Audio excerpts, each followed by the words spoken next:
we're back, everybody. Thank you for tuning in. If you're live on Twitch, if you're watching on YouTube, podcast, Spotify, Apple, whatever your preferred podcast player is, thank you for tuning in. Hit that subscribe button for us. Like and subscribe, as they say. We'll say that at the top of the show because I always forget to, and it's probably a good idea to. I know.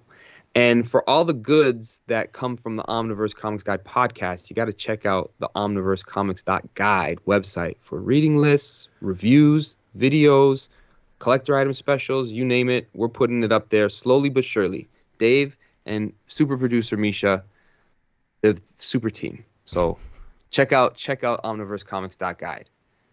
Dave, what are we doing today? What's the top 10 today? Well, here's the question. What is the top 10 today? Basically, I mean, it's on the episode. If you're watching on Twitch, you may see it's on the episode as top 10 most wanted non-Marvel, non-DC Omnibus, collected edition, deluxe edition, compendiums, wow.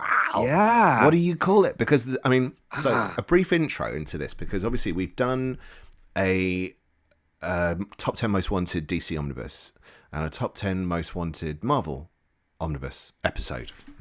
2 episodes. And we showed at the time what an omnibus looks like. And it's a very standard format for both companies. This is quite a thin one, but they're normally quite chunky, oversized, set standard dimensions. There's your Great omnibus. book, by the way. Oh, it is Great a lovely book, isn't it? Great book. Yeah. Great stuff. If you haven't got that instantly, everyone get it, please. I recommend. It's brilliant. When it comes to collecting stories from Dark Horse, Image, IDW, all these different companies, they all do it different ways and sometimes call them the same thing. So an omnibus might be a big chunky paperback in normal. You got some? I got one from our favorite Dark Horse. Hold on. I'll be right back. Keep talking, Dave. Keep talking. So, I mean, as for an example, Dark Horse, sending Eric out to get stuff. No, that's okay. Got it on my lap. So Dark Horse, this is a BPRD omnibus, and it's a standard trade paperback. Exactly. And then got the little price tag on it. But this is the hardcover. So it's just slightly bigger hardcover, but it's not oversized. So they're both omnibuses. Yes. Which makes it really tricky. Compendiums from some companies are hardcovers. Sometimes compendiums look like this, which is a standard trade paperback size. Nicely done having everything ready, Dave. Oh, Good thank for you. And then in Image, Aftershock, IDW, and some other companies do deluxe editions, which are in the oversized omnibus dimension format, but they tend to go around about 12 to 18 issues max. For the most part. Yeah. So I had a tougher time than I thought trying to decide what would fit under this subject matter, because I'm like, there's some companies like Image right now are on the compendium train. Oh God, they had a couple like Invincible and like mostly the Robert Kirkman stuff. Mm-hmm. But here's what I was coming back to, because a lot of these some people don't consider Image to be indie, like real indie comic creators. Like, they're not indie, that's mainstream. Fair enough. Like Walking Dead is an Image, and there's a lot of hugely popular IPs that are published through Image. Spawn, for instance, right? Yeah, almost a household name. But they're creator owned, which people forget. A lot of what is being put out there is being funded by the people making it. Yes. Okay. All right. Ultimately, what I like at the moment, and I think is where we talked about we know what an omnibus is. We know it's a big chunky book, but I love a compendium, which is a big chunky book, but for cheaper. Yes. That's essentially, it's the whole idea of getting a complete series in one book. That's the kind of the core of it. But a complete series in one book that isn't from Marvel or DC, and pick that apart as you will. But it's still hard to write a short title for it. True. Good point. All right. Let's start our list, shall we? Okay, let's do it. All right. So my first pick, I've recently read something tied into this series, and I had read this series when I had gotten back into comics. It's from IDW. It's an extremely popular intellectual property. It is creator owned, but I mean, when I mention it, people are going to be like, yeah, it's creator owned, but like, okay, dude. It's the 2011, I think, run of the Teenage Mutant Ninja Turtles from Right. IDW. I was really surprised at how much I wanted to keep knowing what was happening in that book. I jumped off early after like um, a main event. It was the fall of the city or city fall. It was like, Yeah, I can't remember what it was called, but yeah. yeah, it was I think trade 8. So I had read quite a good chunk at the time of the Teenage Mutant Ninja Turtles, and I jumped off because I didn't know how long it was going to go. It's still going. It's at issue 135. I thought it was But wrapping up. I thought they were ending it. Because I read two, the hardcover. So yes, I got the first two, and I just didn't warm to it. okay. But it's really popular. It's just I am in the minority. It's very popular. Yeah, I just finished reading Last Ronin this weekend. Oh, is it good? I liked it. Yeah. I liked it. But I'm a kid who grew up on Ninja Turtles as well. And I read this series from the same a lot of the same creative team. So the story was, I think, written by Kevin Eastman, but also Tom Waltz, who was the main writer for the Ninja Turtle series from 2011. Mm-hmm. And I think he goes up to like issue 105. So I would really like to have this collected because I had a ton of fun reading Last Ronin. It reminded me of how much I really enjoyed that series when I was reading it. Uh-huh. But it's that point of like, how much of this am I going to collect and actually love, or will I become married to the book, right? Which happens. Yeah, it does happen. Yeah, that's why I've switched to reading the bigger volumes, because I'm like, I really get a sense of the world and seeing Yeah. if I like these characters and how this is progressing. Whereas when you do arcs here and there, you get one or two bad arcs that are kind of like feel like filler, and you're just like, I'm not interested anymore. Like, I don't really care, because Yeah. I was left on it. But when you're going through it all in one shot, you're like, I'm living with these people for a bit. So I'm kind of upset with them, and I want to see what happens next. Uh-huh. Or I'm cheering for them. It's like the binge. Yeah, it is the But binge. It's designed for but binge, isn't it? yeah, and the not like it's like reading a novel, right? When you read a novel, you're there with those characters for 500 pages. It takes you time, Uh-huh. right? So that's what I feel like the omnibus experience is like. It feels like you're reading more of a book It sometimes. does. That's the complaint that some people I know who have tried comics out but didn't inhale have said. Like, I like I like the whole thing, but it's a quick read, isn't it? For that much Yeah, money and that many pages, and you go like, well, I it's mean, true. yeah, but it sort of is and isn't, because like you're not looking at the pictures right and all that kind of stuff. But yeah, it is comparatively quick. Yeah, So, and that's the thing; it takes time to build up. I think they are actually starting to re-release the oversized hardcovers again. of So Ninja Turtles. of Ninja Turtles, and that's, I think it's from later in the year or quite recent. Yeah. So yeah, I'm really tempted. I'm really tempted actually with the Ninja Turtle Classic. They're a little bit pricey, but sometimes they drop in price, and I've been tempted to pick those original collected issues up, where it's going to be like, I don't know, 36 issues or so. It's going to be 2 hardcover volumes. Like, they're coming out. One is already out, and it's I don't know, it's appealing. The original Ninja yeah, Turtles. I know. I did kind of hover myself because I I'm read those. I read those back in the day when it was popular. That's real indie comics, right? Yeah, that is real indie Those are comics. That's right. yeah. So I have an affection naturally for Ninja Turtles. We're talking about this pick for a while, but it is a lot of fun. If you do like the Ninja Turtles, it's one of the best versions of it, especially like the origin. It's different, but in a good way. It adds weight. It adds a lot more weight to the rivalry of Hamato Yoshi and Uroko Saki, right? That's Shredder's name. Is it? Yeah, I guess they were my Transformers growing up. The way you feel Wow. for Transformers, Ninja Turtles was for me. Yeah. Wow. Well, seeing as Oh, we're on number that one. topic, Yeah. so I'm frustrated, very frustrated. So IDW, I wasn't going to read Transformers from IDW because I did Transformers, as we mentioned in the I think it was the Marvel Omnibus episode, had a really important place in my heart, dude. It was the series that got me properly into comics, got me into collecting. Like, I had 180 Transformers when I was a kid. I had a big collection, and I loved it You all. Yeah, you like Transformers more than I like Ninja Turtles. Yeah, I'll I say that. did Yeah. love Transform. Like, you know when people have like pictures of their family on their desk at Yeah, yeah. school. I got in trouble when I was 10 because I brought in the pictures off the backs of boxes from the Transformers toys and set them up like my Wow. inspiration. And my That's so teacher cool. hated my obsession with Transformers. Like he would have a pop at me every so often about it. But so IDW, I was going to leave it be. Because how good can it be? How good can Mm. I mean, even when you look back at those Marvel comics, the American series wasn't that great. The UK series was a lot of fun. The stories they slotted in between the American ones while we were waiting for those issues to come through and be reprinted. And then years later, IDW, I mean, other people had the license in between, but IDW got hold of it. They did a relaunch. They brought back the writer from Marvel UK, Simon Furman, and they relaunched it.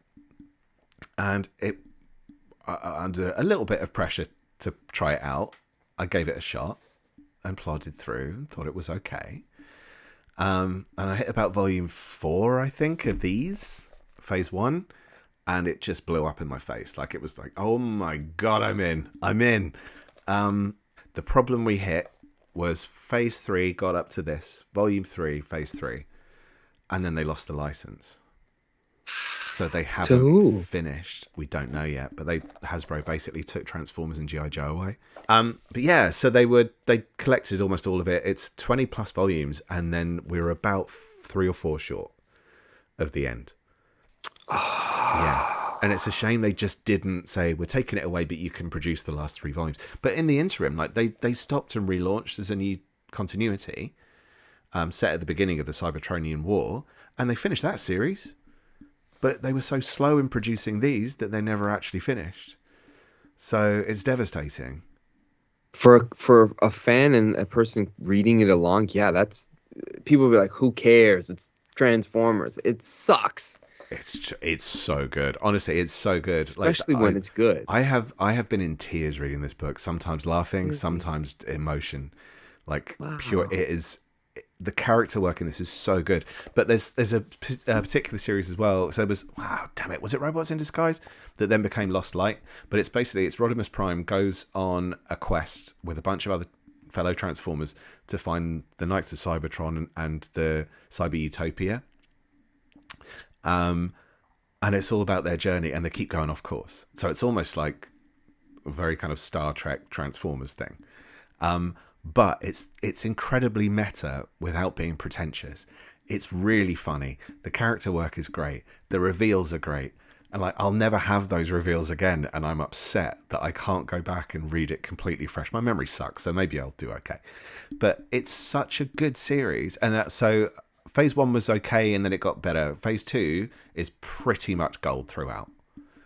It's just brilliant. Phase 3 was when Hasbro went, you need to make it a shared universe. So here's G.I. Joe, here's Micronauts, here's ROM.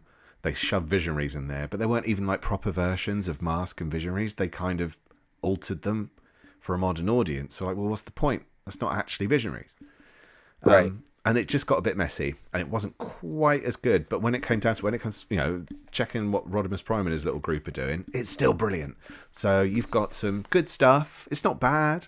Good stuff in the like Optimus Prime series, but you've got some incredible stuff in Lost Light. And I managed to get the digital stuff before it was too late. And I'm about to read the grand finale event. Is it not available anymore, the digital? I don't know.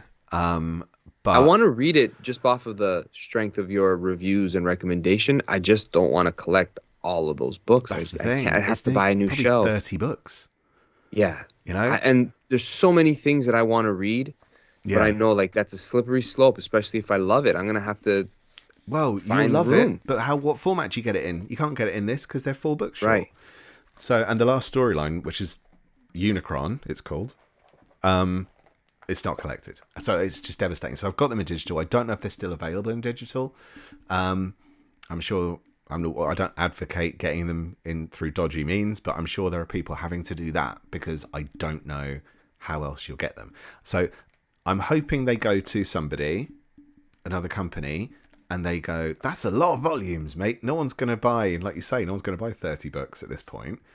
It's because it was fairly gradual. Why don't we do some big chunky omnis and release them in nice big sets or Would you compendiums. do it? Would you buy them all? I'd have to figure out how to do just phase 3 because I'm not going through all that again. That was effort because I came in quite late as well. So I was like partway through phase 1, I think. Yeah, that's the thing too. If you come in a little late and you get them in the aftermarket somehow, it's a good find. Like, wow, I found it, and then boom, a compendium of those series that you. It's like, yeah, no, now I'm yeah. stuck with these 3 books that I hunted down. It's like I'm not getting rid of it because it was a journey to get them, right? Well, that's the thing. When you put all that effort, and especially when they then don't finish it, because they were gonna. I think they were looking at doing compendiums at one point, and they announced a compendium of IDW Phase 1, and then it just never came out. Right. But I'm hoping that whoever gets the license, and at this point, I mean, Marvel seem to be snapping up the licenses for all sorts of stuff and then getting rid of it again. Like they had the license for Fu Manchu, so they could do Master of Kung Fu, and got rid of it again. Conan, they've got Alien now from Dark Horse. They've run that as Omni, so they are doing that. So who knows? They printed every Conan possible omnibus you can think of in like yeah, crazy. They did. It was nuts. Who knows? They might do that, and if they do, that's great. Would I want the old school Transformers, knowing it's not great? Yeah, I love that shit, man. It's like it's not even good, but that's what makes you love comics, though, right? Those are those little touchstones. Like, I get it. And even then, like the Marvel UK stuff, IDW were reprinting it, and then they stopped at volume something, and they never finished it. So, like, and if someone's going to push it and market it the right way, let's face it, it's going to be one of the bigger companies. Yeah. So if you're going to do a big long run, it's got to come from one of the bigger companies, and it's probably going to be in chunkier volumes, in which case it technically won't fall under this category of non-Marvel, non-DC anymore. But right. Hey, like Conan. It's IDW at the moment still. Yeah. You know, so that's the run that I'd love to be able to finish. And that's my first pick. Cool pick. I figured Transformers might show up. It's funny how both of us, our first picks were childhood cartoons. Yeah. Oh wow. Loves. Is this going to be like one of those autobiographical episodes? Yeah. Those are hits. Okay. I'm gonna stick with a IDW. Again, there's been a lot of shakeup there, so you don't know what's necessarily happening and if any of this is possible. That's why this is a real wish list, dream book type of thing, and it's another very, very popular, hugely popular global household name IP, and it's Back to the Future. Oh, I totally forgot they did that. Yeah, they have. I think it would come in at around 40 issues or so of everything that they've done in the last. I think it came out 2015, 2014-ish. Don't quote me on that if anybody knows. But it's pretty much written all or overseen by Bob Gale, who is the producer and co-creator of Back to the Future with Robert Zemeckis, right? Uh-huh. So he's still leading the way, and he's a comic book writer as well. He's done work on Amazing Spider-Man and different properties. Daredevil. Yeah. Batman. So he's a comic book fan. You can see the comic book sensibilities in the movie in a lot of ways. If you kind of know what to look for, you could be like, yeah, I'm not surprised. He's a comic book guy. Right. And so these books, they're not necessarily like groundbreaking. You got to read these comics. But for fans of the Back to the Future universe, it's the only place really where you're going to get a little bit more background, like how did Marty and Doc become friends? Where did he get the plutonium or whatever it is? All that kind of stuff. They actually go into that. They go into those things you don't know, right? Oh, okay. Weird. And sometimes they're good, and sometimes they're like, it was better not knowing that.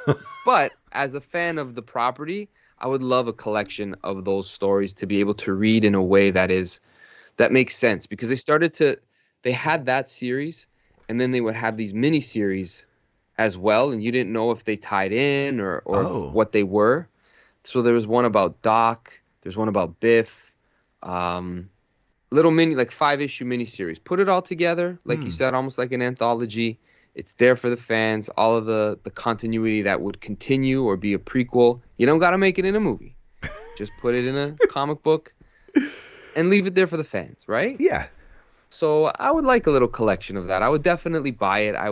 I stopped collecting the issues because I wanted to wait for trades.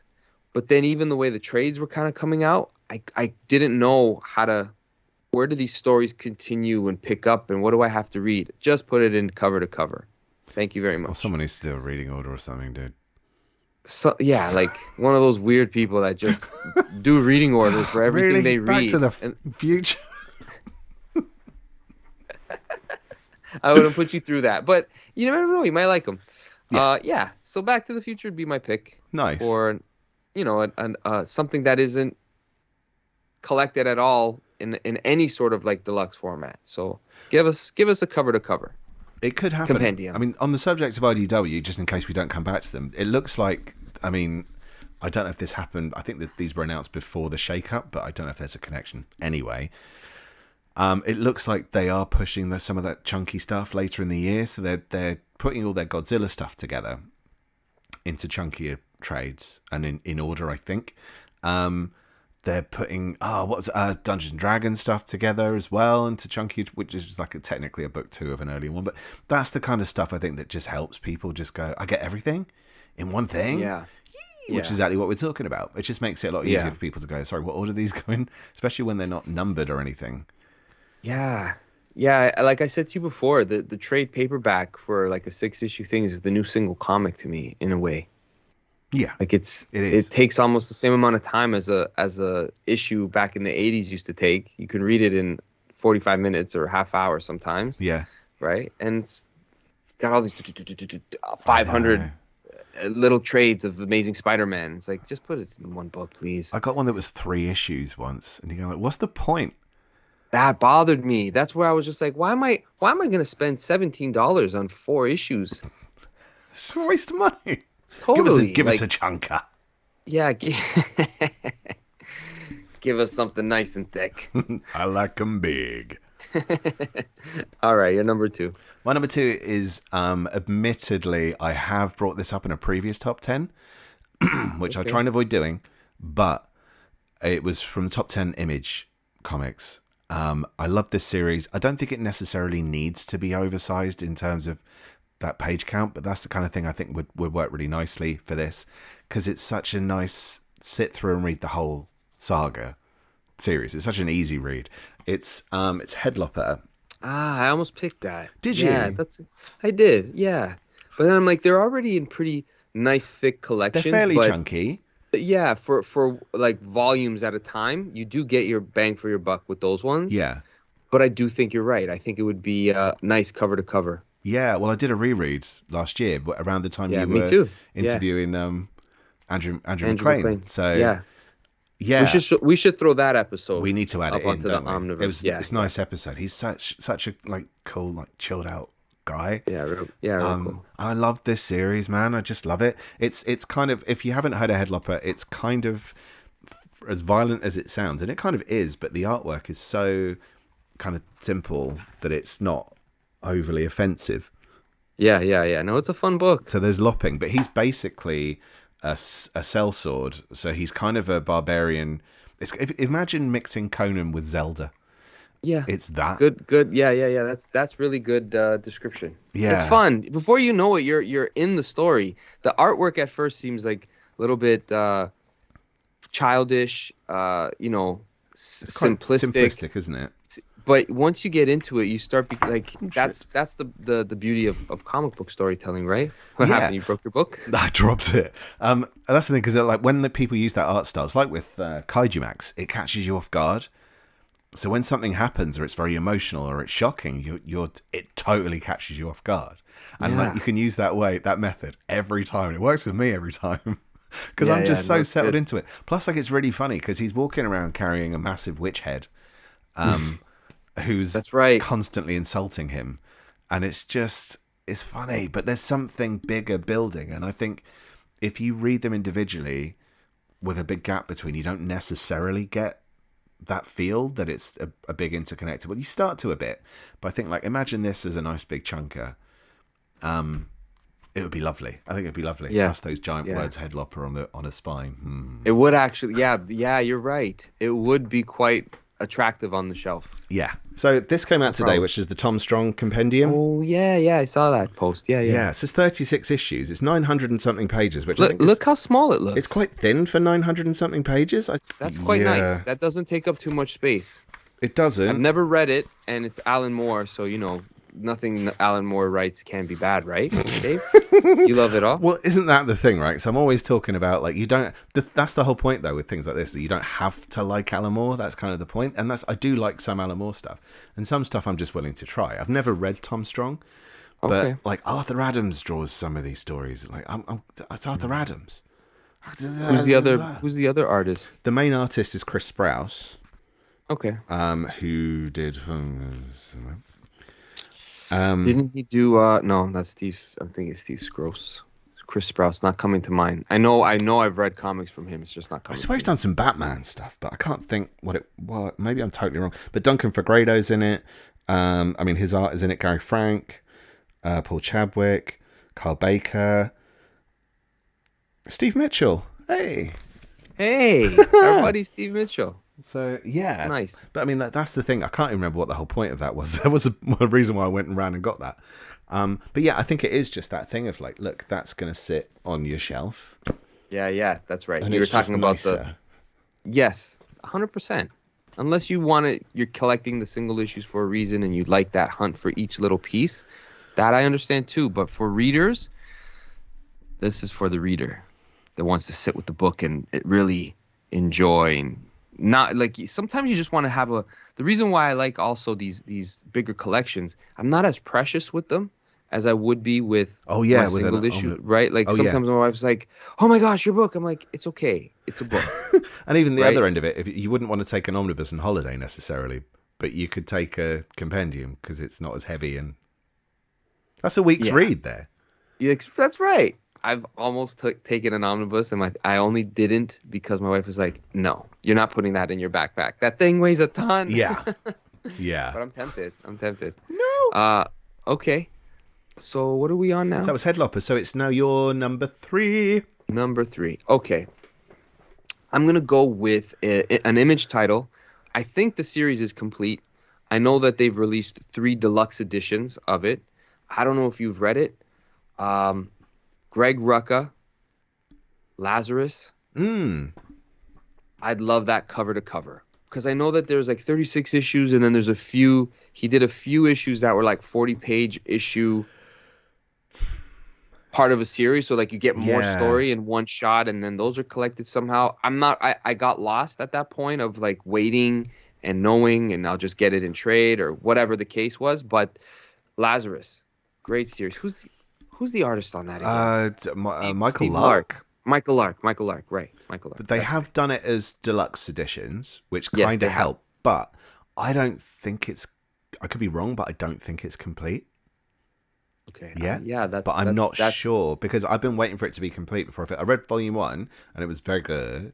And it is basically all about the 1% and what direction mostly the country, like America, but kind of the world, would go in if it continues with the 1% of people owning the majority of wealth, and how dangerous that is.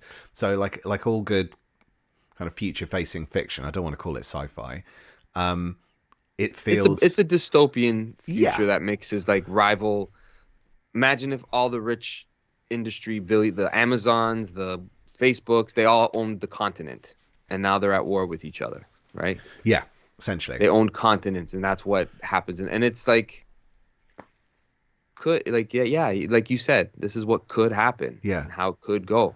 It's really good, really, really good. I've read Volume 1 of the deluxe, and it was it's excellent. I think I've read the first 2 volumes, and then for some reason I parted ways with them. Silly of me. I regret that.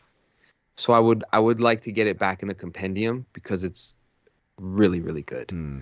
It would make a great television show. I don't think it would be hard to... It wouldn't be one of those ones that would be hard to pull off. I think all the pieces are there for making this a really, really strong television show, almost issue for issue, more than most. It's good. Female lead character that kicks ass. Amazing, like samurai style. Mm-hmm. But, there's a lot there. There's a lot there. He It's good does that stuff. strong female lead stuff very, very well. Actually, I'm going to probably mispronounce this now, and I'm reading it out loud. Lycurgus the Great has said in the comments that his Queen and Country would make a really good compendium. That's a good Which call. is another. I mean, I've not read it yet, but I do have the 4 books. But I mean, I've got them in this funny little. They're quite nice and thick, but they're Yeah, like little mini ones. that's the like that's like the Dark Horse sort of omnibus, right? Who Well, it's published even that? smaller because it's smaller than a trade. Smaller than a Yeah, trade. Sorry.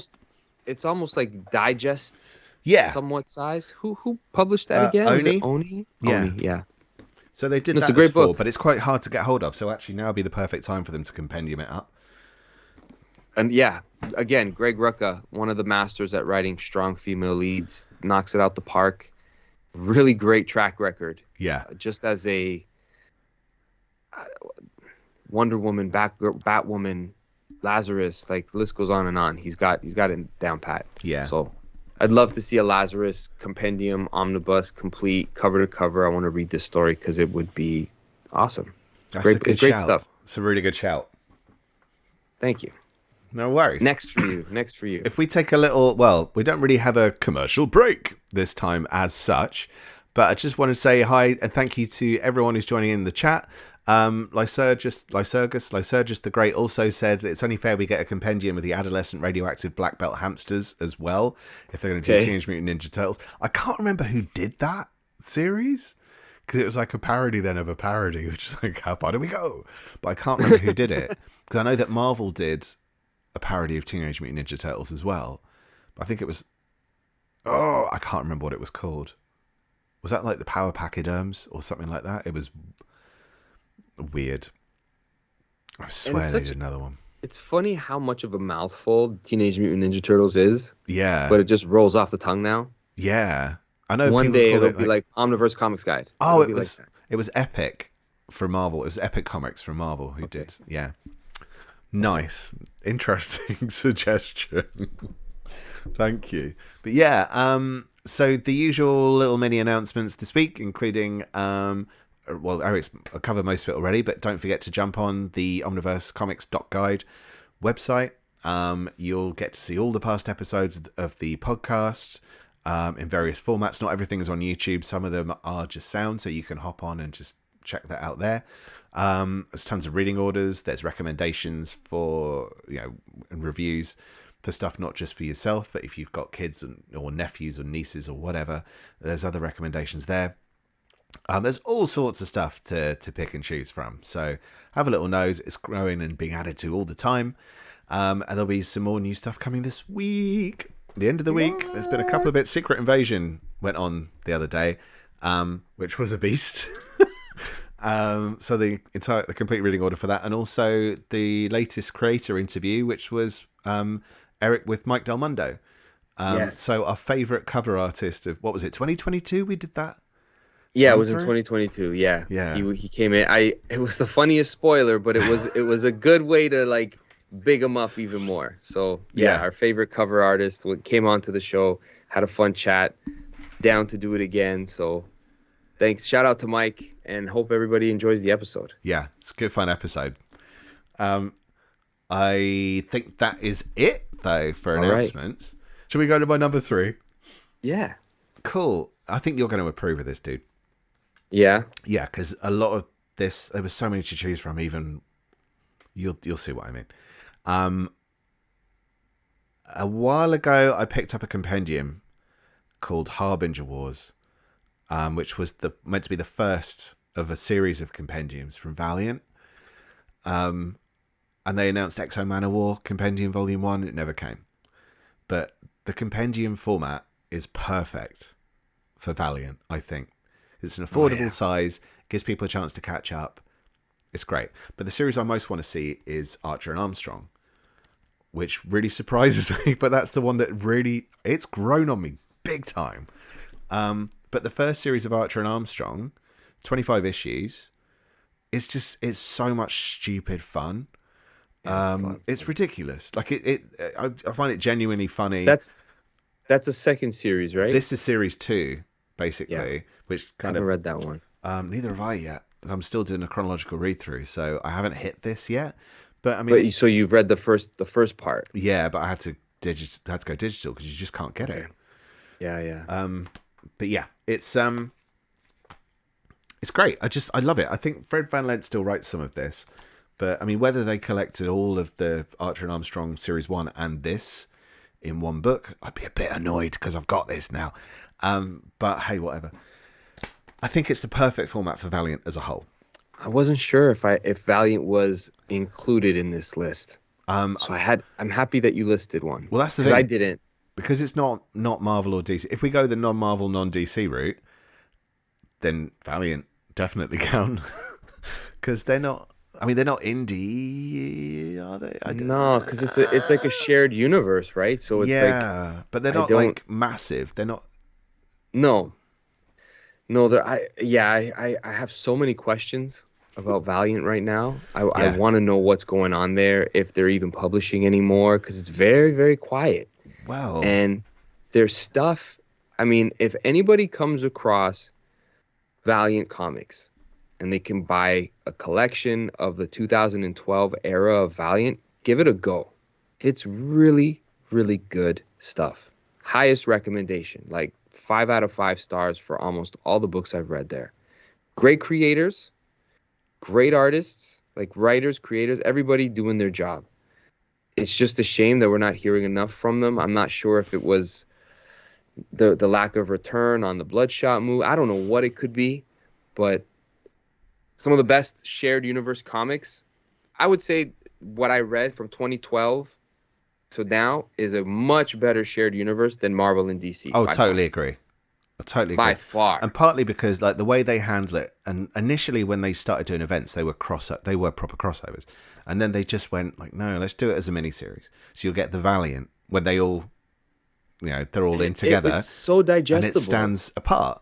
And what was it? Divinity it all stands apart. So, and Book of Death and all those cuts. They still got events for those of you that like events, but they stand on their own for the most part.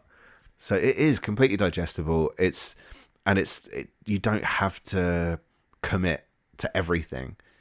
It's so reader friendly to the point that you want to read everything, because it's like, well, they're not forcing me to read 50 issues and buy books that I have no interest in buying to up the sales of that one. They're just making good books, and they're putting 10 books out on the shelf per month.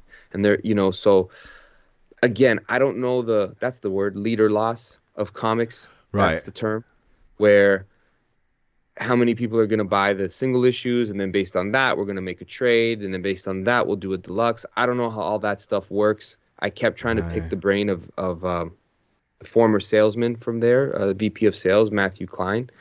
He was on Cave of Solitude a bunch, and I would always ask him, like, when is this going to come out? Like, are we going to get a hardcover of going to reprint this? Because I didn't get it when we had a chance. So I would love compendiums just so they're out there for people to read. They're such good comics. Yeah.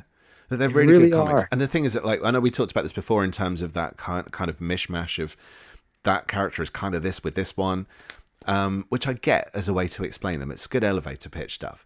But, I mean, I don't even know how you'd explain Archer and Armstrong. I don't even know how you'd do it. And part of it is the shared universe thing of the 3 brothers.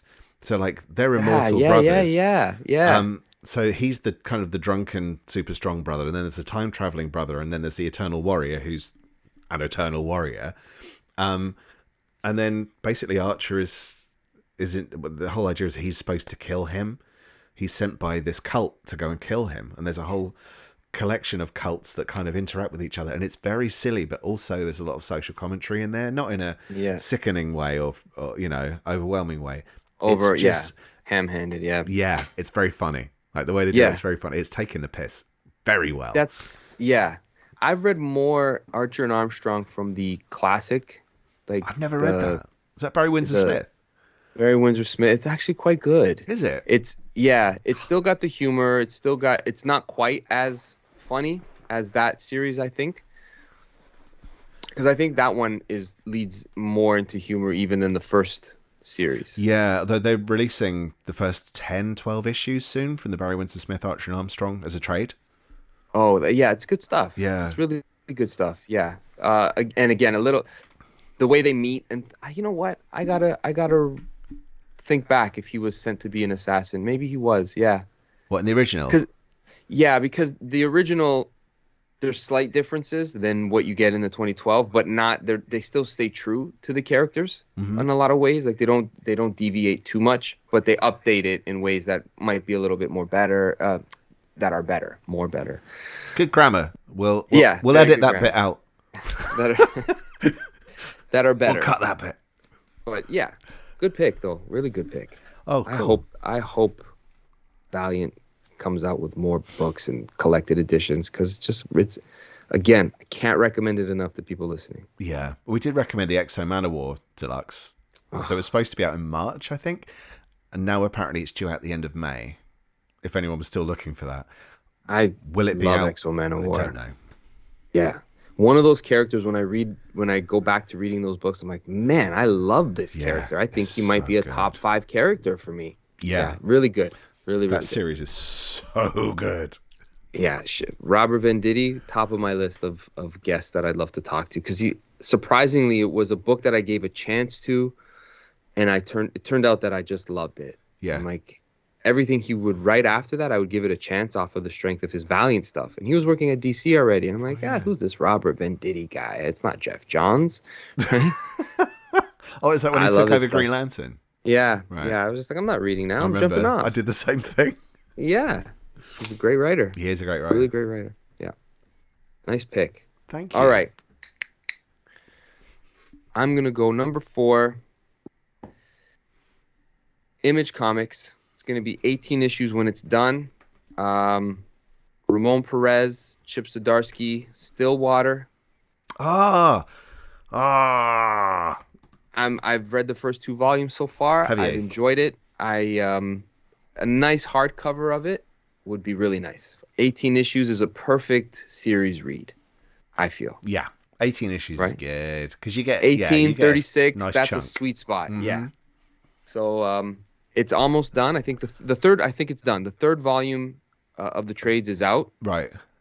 So, I mean, I could just pick that up and have 3 volumes. But this would be... This is what we're here to talk about, is picking up 3 volumes. That's what I mean. Chip Zdarsky, Ramon Perez. That's nuts. You can't go wrong. It's a good team. I don't know what it's about. Tell us what it's about, sir. So it's Stillwater, if my memory serves, because we read so much that I forget. I just remember I like it, right? Yeah. It was good. I like that. It was this, and this. That's all I remember. But it's a town that's basically been stuck not in time, but essentially in time. They're like in a bubble where people haven't been leaving it, and everybody in there is like but in time. Yeah, because they're not aging. Nothing around them is changing, but the outside, it's almost like a WandaVision effect. Right. That makes sense. Okay. But it's a little bit more on the horror side, the thriller side, the suspense, the sinister thing of keeping this town together and under wraps. And when somebody enters back in or breaches the I'm not trying to think, not the force, I guess the force field that's been protecting it for this time. When someone breaches it, they throw everything. It's almost like a Get Out. Do you remember that movie Get Out? I've never seen it. It kind of has a feel of that mixed with, what did I had just mentioned? Was it like The Village? No. It's kind of like Get Out mixed with WandaVision. WandaVision, that's it. Yeah, something like that. That's the best. If I'm wrong, if someone's reading it like, you don't remember shit, dude. But it does have that sort of, don't mess around with what's going on here. And we keep the town under wraps and we keep it under control this way. And everybody has to be in on it in order for this thing to work. Uh-huh. Kind of thing. Yeah. But then you got your couple of people in the town like, we want to get out of here. If that makes sense. I like that kind of thing. I'm a sucker for that kind of thing. I know it's kind of been done in different ways. Yeah. I like that because I like the mystery. Yeah. It's those people it's that sort of thing. It's not so much Stepford wise, but when everyone's like, we all gotta just go along with this thing because if someone comes along and ruins it, the way we're running the town, things will go really bad. Uh-huh. If memory serves. But the story's concluded at issue 18. Why not read it cover to cover? Yeah. Right? So deluxe edition, please. Let's shout out the some of the founding members of Raid Studios. Shout out to Raid. Ramon Perez is the manager of the studio now. So shout out to him. Great book, great artist. Nice. I do want to read that. I'm kind of a bit hit and miss with Chip Zdarsky. Like, I don't know why, but I know that he's really, really, really, really popular. So I think there'd be demand for that, for sure. Oh yeah. He's I think he's kind of a proven commodity now of people liking his books, them selling. He's gone from Daredevil, Spider-Man, Batman. Like he's a trusted name now in the industry. Basically, can do whatever he wants. Sex criminals, right? Yeah, he's got quite the bibliography now. So it's two guys that are, top of their game. Top of their game, exactly. You could usually trust that it's going to be good product. Yeah. You're number 4, sir. You're all in the gang. I was about to say something, and I was like, "Oh, this is heavier than I thought." Oh, straining. It's my age, dude. You're not that old. You still look good. You don't. Oh, tart. Plus, like you don't want a book like this one to be heavy because you need to be able to hold it in one hand. So, this is the only one of these I've ever seen. So this is the complete Gail Simone Red Sonja omnibus. Mm-hmm. And the reason I picked it up is because they did it in this format. So this is a library edition size. This is big. This is tall. But I've got a weird... Hard to put on a shelf. Yeah. I've got a weird kind of growing fascination with Red Sonja because I don't like Conan, but I think I kind of like the gender reversal idea of it almost, of like, because barbarians, if you say barbarian, you generally think of Conan, and that doesn't appeal to me at all. But something appeals to me about Red Sonja, and so you're more of a She-Ra than a He-Man. No, I couldn't deal with She-Ra. Oh my god, that was what was that outfit? Look at her hat. What was that all about? Although, look at her hat. What was that all about? She had good villains though, didn't she? She-Ra. She had Hordak. I like that he's got Hor in his name. I thought that had significance, but it didn't. I had the little fright zone as well, where you stick your hand up his inside his snake. Arse. His arse. His arse. Arse. I couldn't think of it. I knew it was like a fisting motion. Come for the comics, stay for the bollocks. Stay for the fisting.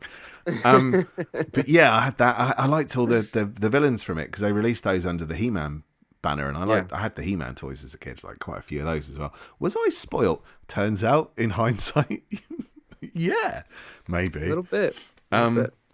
Sorry, but yeah, I loved toys as a kid, man. Loved toys. I was a big toy kid. Action figures were the best. What was that? Or Friends, like.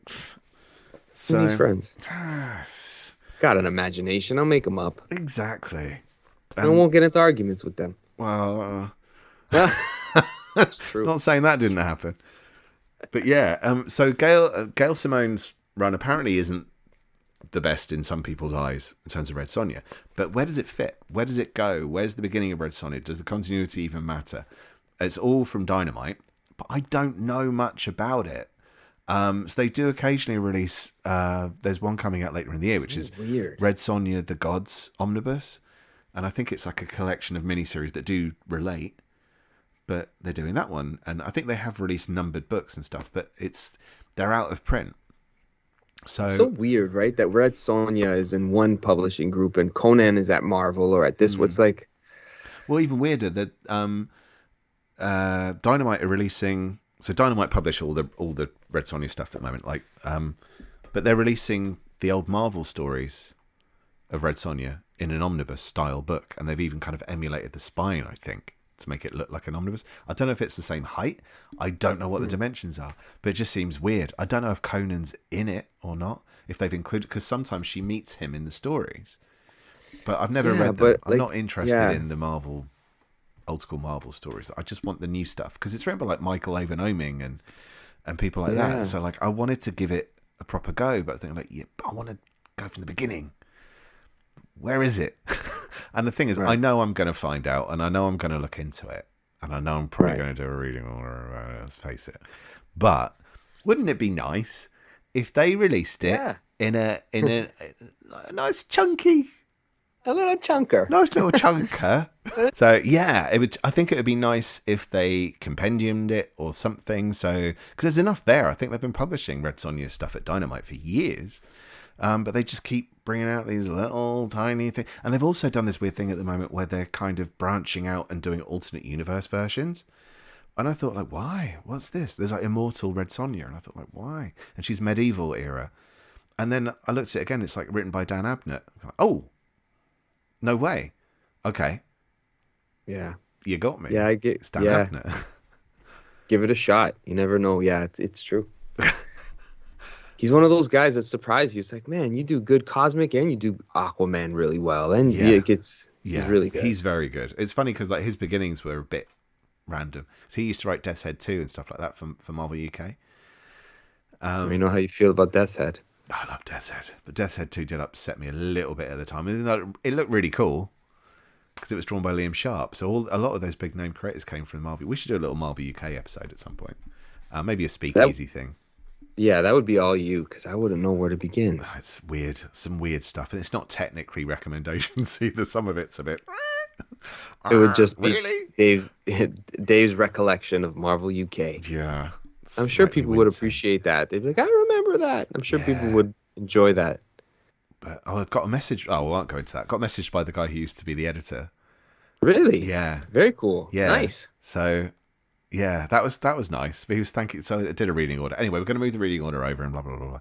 We'll get to that. But in the meantime, a Red Sonja book, please. A series of compendiums so that we know what the hell is going on and in what order.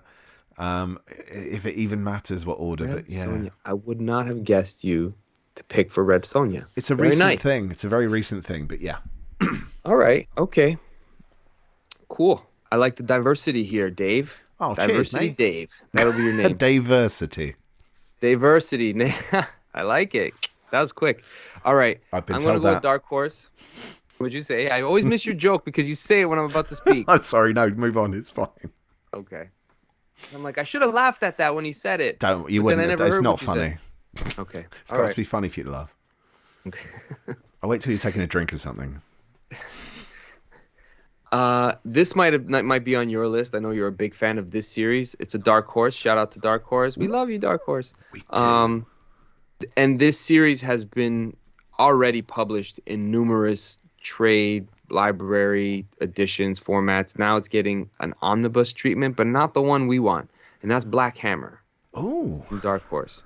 So they're coming out with an omnibus Dark Horse style that's going to be $40, very affordable, but I think it'll only collect like 350 pages, if that, at a time, which is still a nice. Yeah. No, there's the library edition. So the library edition is a lovely book. Yeah. It's very big. It's heavy as an omnibus. It collects 12 issues at a time. Is that right? Is it 12 at a time? It can be more. I mean, it can be. I think that one's the first 10 issues or so. I don't know, but man, dude, it's heavy. If you think that paper was toilet paper on that other book, this is like you could build a house out of it. Yeah, that's like greeting card paper almost. Yeah. I think I could probably kill someone with this. Another book that pays such homage to the classic superheroes of the Golden Age sort of motif. So if you know anything like the Justice League, how many? 14. 13 issues in an annual. Yeah, that's not bad. But again, for the size of it, the weight of it, you're going to have to get a bunch of volumes to get it all together. And there's a lot of side stories in the world of Black Hammer and a really nice Justice League meets Black Hammer crossover with Michael Walsh on art, another local dude, working with Jeff Lemire, two guys from Ontario. So I can't recommend that series enough because it's just really, really good, really, really smart, great characterization. It's about superheroes, but you don't get... it's not action heavy. It's very small town. It's like, there you go. There it is. That's right. I would love to have a nice compendium or some sort of format that puts it all together. What's going on, Optimus? I don't know where to put him now. He's just dang. Just third member of the live. There you go. Look how chunky he looks. See? This is what I like. A bit of chunk. He looks like me. He's got a red jumper. He's got blue jeans on. Nice bit of chunk around the middle. Plus, his flap lifts. I can't say that I can do the same. We don't need you to lift your flap. That's okay. Maybe after the show. Afterwards, yeah. The after party. The fireside OCG. Very short smoking jacket. Yeah, so back to Black Hammer. Oh yeah, Black Hammer. Yeah, this one, I think pretty early on, you're what you know is where they're at, and then you're figuring out how they got there and the relationships along the way. They'll do flashbacks in that format. Again, it would make a great TV show, but I would like to see this in a compendium, omnibus. You know, they did that with Lock and Key. They did. IDW did a nice Lock and Key omnibus. They called it a compendium, but it's really an omnibus, collected all of it. Yeah. I think Black Hammer would be really nice, and people would buy it. This is a good enough series, a well-respected, critically acclaimed. People would get it. I would get it. So, the thing is with the Black Hammer library is when they do release it as an omnibus, in inverted commas, it's... Oh, fuck's sake. It's going to be like this. Well, I got the mask omnibus. It's this here. size. Yeah. It'll be something like that, right? Which will collect a good chunk of story, but it's not an omnibus. No. So, they could easily... Because I think Volume 3 of the library editions is coming out soonish. Soonish this summer, yeah. When you shrink it down to that format, you realise just how much quality goes into the library editions, because it's like... Yeah. You know? Those library editions are quite the sight to behold. They are. They're lovely. They do an amazing job. But, of course, it's really good. For a read-through, for like a flick-through, read-through thing, it would be good to have a nice chunky collection, and then like you say, put that JLA one in with the World of Black Hammer issues, and maybe in a secondary, like, because they're doing that with Invincible as well. So there's the 3 Invincible compendiums, and they're just about to release Invincible Universe compendium, which has all the spin-off stuff. So if you just want to read the main, you've got the main, and if you want to read the tie-ins, you've got the tie-ins. They're over here. So, but it would work nicely, I think. Those are nice, but I think they're for your hardcore nerd. Yeah, that becomes like shelf porn. Yeah, really, right? That's they're wiped clean. All right, you're number 5, Dave. Let's bring it on home. Now, dude, I'm gonna surprise you. You know, I like to have a twist ending. Always. My number 5 is something I think has been sporadically collected, but not in some time, and it's way out of print. I really, really want to read this series that got a ton of interest. Quite a few years back, what was it, like late 90s or something, I think? It's from Awesome Comics, Awesome Entertainment, I can't remember what they were called, which was Rob Liefeld's company. That was part of Image, or sporadically part of Image. It's very confusing, because he was kind of in and out of doing his own thing, and then he was like, what's going on with Rob Liefeld? But he did 40 issues of this Superman kind of parody stroke knockoff character called Supreme. Right. And then issue 41, some random English dude jumps on called Adrian Moore or something. Yeah, something like that. So basically, Alan Moore took over Supreme with Supreme 41, went up to 56. I think he did a little extra story in 63, and then he started trying to employ other people to fill it in for him while getting paid the same. And then he did Supreme The Return, which was a 6-issue mini. Oh, sorry. And then he did a Judgment Day event as well, which had lots of little kind of one-shots, Judgment Day Alpha, Judgment Day Omega. That stuff... Apparently, Mark Waid was going, what the hell are you doing? Who's this guy? I thought you knew who Alan Moore was. It's like, how good is this going to be? You're doing like a knockoff Superman. Why don't you just... We've got Superman. And he read it, and he's going like, damn, this is like the best series I've read in ages. So apparently it's really good. Like, exceptionally good. And as much as I'm not a fan of Alan Moore, the person, I would happily give this a go, because it's... You know, people will buy it. If it's great, you can't deny how damn good something is. So it's people would definitely buy it. It's 16 plus issues, so I mean that's not that long. You add in all those extra bits, there's that mini in there. You're kind of talking about 25, 30 issues. which could just be released as one book. I don't know who holds the rights to what. I don't know if there's a rights issue with some of those Liefeld characters. I know he's done Youngblood since, but I don't know what's happening with Supreme. I'm not sure what the situation is, but it's one of those series that I've wanted to try out, just because there was so much excitement about it at the time, and people are literally going like, you need to read this book. No one can believe it. It's coming from Awesome Studios, and it's awesome.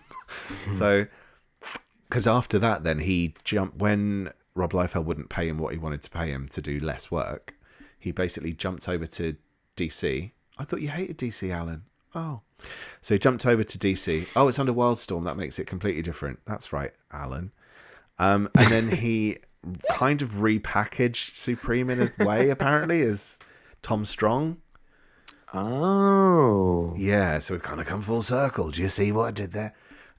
Yeah, in a lot of ways there are similarities, apparently. And he did that with a few of the other characters that kind of, it was all inspired by, it's just like, oh, that's weirdly similar, Alan. But still, if it's good, it's good. I don't care, right? So, I mean, like, top 10 of what I've read was good fun.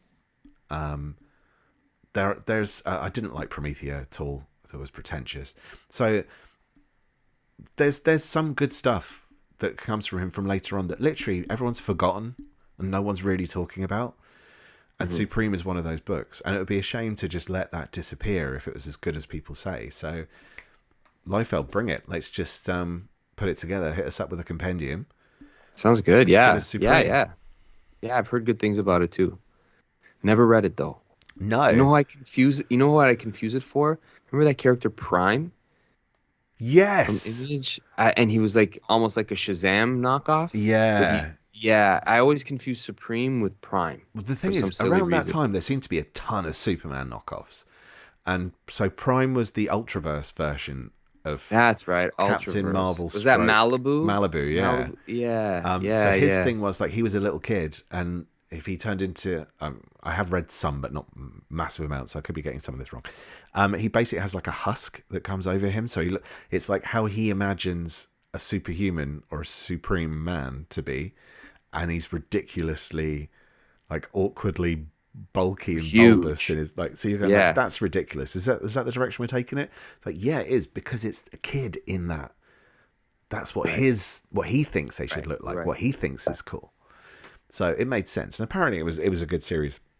Not quite on the level of Supreme, but that was the thing with Supreme. So that crossover I mentioned, which is Judgment Day, apparently Rob Liefeld says, we need to do an event. We need to do a big event just to get people drawn in. I need you to do one called Judgment Day. And he made it a courtroom drama. It's like, I'm not doing what you're telling me. I'm going to do it the Alan Moore way. I like your Alan Moore way. Hello, I'm Alan Moore. I'm a writer. Yeah. That's good. Are you, Alan? But yeah. Well, you gave him a lot of love this episode, so there you go. Well, that's the thing. In fairness, just because you don't have to, like, the whole point with the Alan Moore stuff, just to kind of underline it, is that when people go, Watchmen is the greatest, like, Watchmen is very popular and a lot of people love it. I don't think anything is the greatest, and I think there's been better stuff since Watchmen. But it doesn't mean that Alan Moore hasn't produced stuff that is good, but I think people kind of get fixated on the is and isn't of things. This is great. Dark Knight Returns is the best Batman story. It's like, that's your opinion. That's your opinion. So that's the thing. Like, if you put more of this stuff out there, I think most people will have read Watchmen, maybe read V for Vendetta, possibly read From Hell, and gone, he's the greatest because everyone's saying so. Swamp Thing. But then have they read the latest stuff? And this is the latest stuff, and most people don't even know it exists. Yeah, when I think of his later stuff, oftentimes League of Extraordinary Gentlemen gets brought up. League of Extraordinary Gentlemen is really good. I loved it. Yeah, I got to read that, League of Extraordinary Gentlemen. Never read it. Found a really nice copy of the Omnibus that has everything that I guess is League of Extraordinary Gentlemen. Is that the Jubilee edition? Yeah, something like that. So it has series 1 and 2, and the Black doesn't do anything. But not the later stuff. I think there's more. Okay. Plus, there's like a Captain Nemo box set. And there is other stuff. So it's not everything, but it's the stuff I've read, and I did really like it. Okay. So that's the thing. There is some really good stuff out there from Alan. I'm not like I'm selling Alan Moore. Like, yeah, no. I don't think he give needs him the help. a try. Give him a try. Yeah. Some of it's all This right. guy you've never heard of? Hello, I'm Alan Moore. Well, there's our top 10 for this one. Anything on your alternate list, or we'll save them for next time? I do have other stuff I wanted to list. The one thing I didn't add to it properly, so I'll mention it now, was something in the 2000 AD arena, but I don't know what, because I don't get it. I don't know enough about 2000 AD.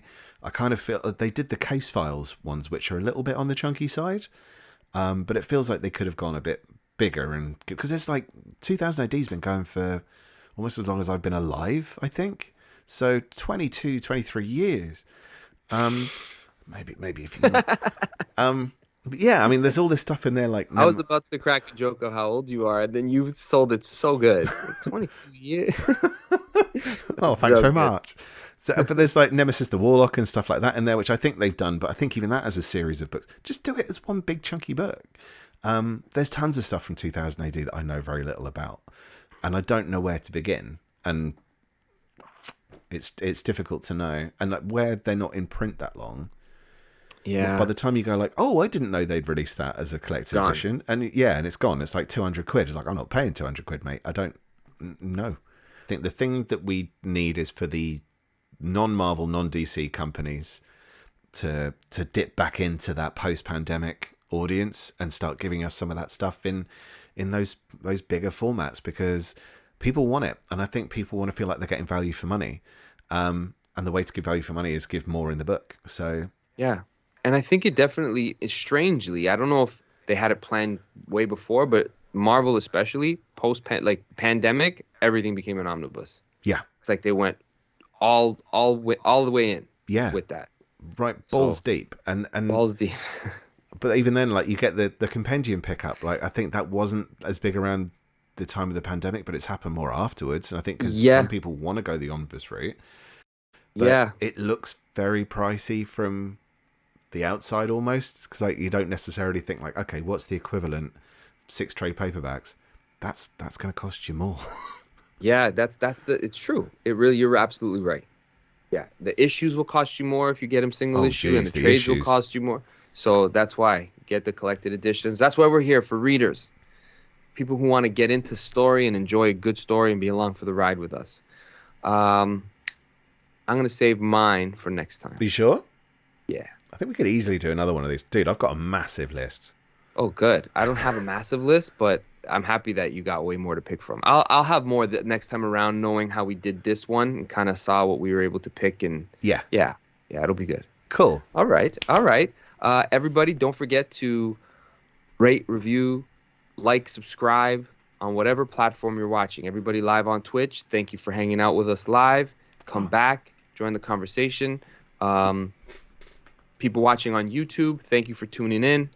Spotify, Apple listeners, whatever your podcast platform is, thank you. Subscribe, listen to Omniverse, and visit omniversecomics.guide. Mm-hmm. All your needs will be met as far as comic book reading goes. We can't promise any other needs being met, but that's something we could be working on. Yeah. Dave, as always, you're the man. Thank you. No, you are. All right, everybody. We'll talk to you soon. We'll be back next week for more comic book conversation. Stick around, everybody. We'll be back soon. Laters. Bye-bye.